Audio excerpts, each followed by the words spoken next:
Relation থাকা অবস্থায় ইবাদত কবুল হয় কি, এবং দোয়া কবুল হয় কি? রিলেশন নাম কি দেখেন, এই জিনিসগুলোকে অর্থাৎ এই সমস্ত পাপাচারকে নর্মালাইজ করার জন্য, এগুলোকে ইজি করার জন্য এটা একটা চক্রান্ত। নাম দেয়া হয় প্রেম।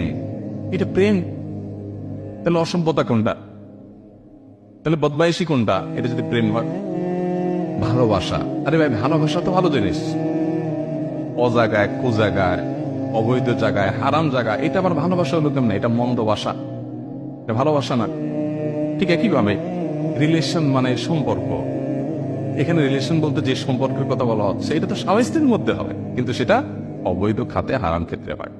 তো এরকম হারাম সম্পর্ক যদি থাকে, হারাম রিলেশন যদি থাকে, রিলেশন না বলে বলতে হবে হারাম রিলেশন, হারাম রিলেশন যদি থাকে, তাহলে আপনি আল্লাহ থেকে অনেক দূরে আছেন, অনেক দূরে আছেন। দেখেন